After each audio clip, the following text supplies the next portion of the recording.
السلام عليكم ورحمة الله وبركاته. وادي سلام يا مرك هره مان والله Soomaaliyeed halkan iga daawanaya meel walba waad joogtaan isoo wadi maqlaysan baa wadi soo salaamaya. Waxaan doonayaa inaan muuqaalkan maanta ay balan kaga warramo xaaladaha ugu dambeeyay ee gobolka Gado iyo wixii shalay ka dhacay. Waxaan arkayaa marhabaabin iyo been tira badan oo laga sheegayo waxyaalaha meesha ka dhacay khaasatan dagaalka shalay dhacay iyo xaaladda hadda ugu dambeysay degmada Doolow iyo wararka ka taagan ayaan doonaya markaa inaan balkoobo intii aan ka gaaro oo macquul ah iyo waxyaalaha aan isleeyahay waa laga been sheegayaan qaar ka mid ah aan ku laabto marka ugu horeysa maalintii shalay ahayd ayaa diyaarad laga soo afduubay magaalada Kismaayo Axmed Madoobe iyo kooxdiisu ay soo afduubeen ayaa si xooga uga soo degatay degmada Doolow. waxaan diyaarada saarnaa dad lagu sheegay markaa inay xildhibaano iyo wasiirro inay yihiin iyo dad kale loo soo magacaabay xilal kala duwan oo la yiri gobolka mad ka shaqeyn doontaan. diyaarad noocay ahayd ayaa markaa degmada Doolow ka soo degatay. garoonka degmada Doolow maalmihii ugu dambeeyay runtii wuu cakirnaa. dowladda xamar xasan sheekh maxamuud oo hogaamiyo ayaana ku soo rogtay sida ayagu ay sheegeen in markaasi aysan cidna ka soo degi karin maadaama maamulka degmadu ay noqdeen kuwa ayaga markaa aan ka amar qaadanin oo sidee warka u dhigeen. marka garoonku wuxuu ahaa mid la isku hayay maalmihii la soo dhaafay. xasan sheekh maxamuud wuxuu doonayay in garoonku noqdo garoon asaga amarkiisa ku shaqeeya ciduu rabo ka soo dejiyo. marka maamulka meesha ka jiray iyo dowladda Itoobiya ciidamadu meesha ay ka joogeen ayaa arrinta ka hor yimaaday sidaan xogaa ku hayo. markii arkeen markaa in ragga ay shalay Doolow ka soo degeen ayaa ciidan abaabulan oo xasan sheekh maxamuud uu abaabulay kana amar qaatay gobolka qaar badan oo ka mid ah markaa jooga gudaha magaalada Doolow la joogay ayaa duulaan ku qaaday magaaladii ay joogeen naftirkeedii iyo garoonkii laga soo degayba. kadibna halka waxaa ka dhacay dagaal ay ummad badan oo shacab ah oo reer Doolow ah qaarna khasaare ka soo gaareen qaarna ay ka qaxeen.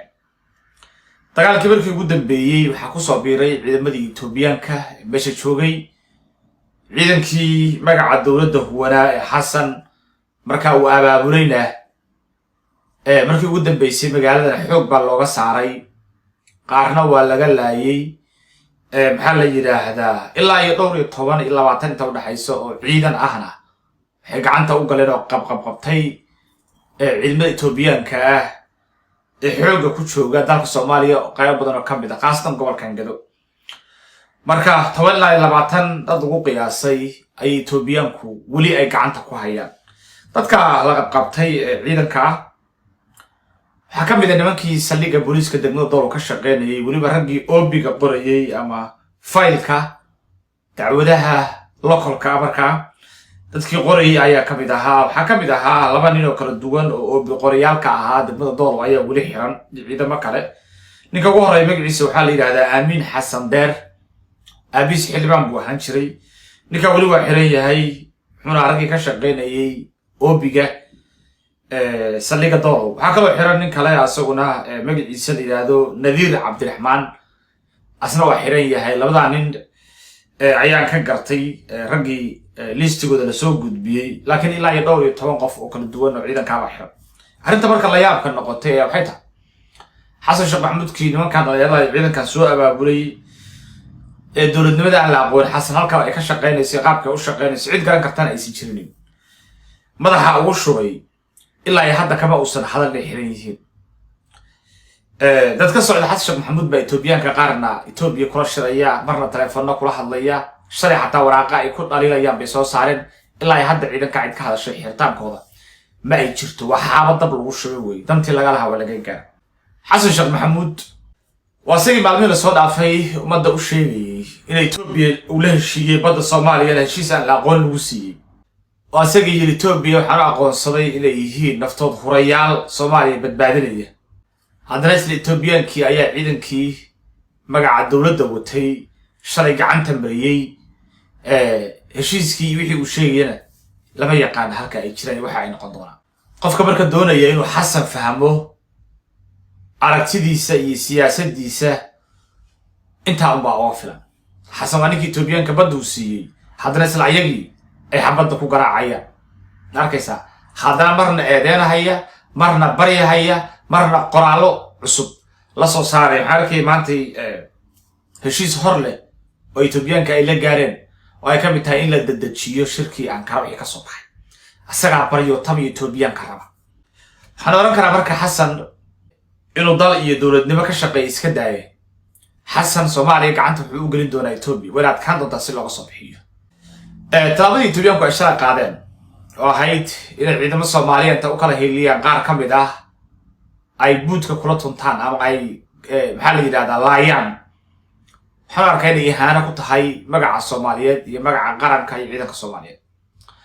waxaan arkay anigu qadiyadaha Soomaalida gudaheeda ka dhaxaysa ciidanka shalaad inta is dagaalaan ama qola ka mid ah magaalada gacanta ku hartay qadiyad Soomaali gudaheeda oo laga xali kara ayta dagaal qabiil ama dagaal siyaasadeed oo Soomaali gudaheeda magac kale ayaan bixin lahayn waxa naga dhaxay waa internal labada wiil ee Soomaaliga ah hadday xabad soo garaacaan waa sida wiilashadii kid inta wiilka niyo laakiin waxaan garan karinin waxa Itoobiya kaga jira garoonka doolow iyo waxa laga dhex qabanayo waarta magaranay waan musiibo aan la aqoonin goorta laga bixin doono runtii dhanka kale aw dadkii reer gadaha ahay wax galka ahaa miina wax gal lahayn imise sanad ag fadhiyaysan Maxamuud Sayid Aadan baa la soo diray Fartaag baa la soo diray Heber Shibir baa la soo diray how many years baan ku jirata how many years ku jiraysa miina dad wax garta lahayn miina ugaasiyo inaba doona lahayn miina dad hadli kara oo wax diidi karaya waxaan ka arkay degmada Garbaharey nina odayaal ah ilaahay khayr ha siiyo oo si adag arta uga hadlay cid kale oo ka hadashay wali ma iska diiday ma yeelayno dushada lagu dagaalamayo ay yiraahdeen wixii ay ka digayeen way waxa damaanta shalan dolo ka dhacay way saantii way shirkan jaraa'id waxaan uga hadlaynaa haddaanu nahay beesha sade gobolka Gede waxa lagu soo xawilay oo dhibaatada ah waxaan doonaynaa sade uma baahno waxa la yiri ilmo dhunkasho uma tarta dhishooda caana lagu shubay Gede uma baahna maanta masiibo iyo digaal iyo dib uma baahno mana u dul qaadanayn sade waxa la yiraahdaa sade Ilaahay cid kale oo maanta xurmo u hayso ma ay jirto sadana waxaan ka codsanaynaa beelaha sade dal iyo dibid iyo inta taageeraysa oo wax ka qabanaysaba inay gobasha taala gobolka Gede ay ka soo qayb galaan waxaan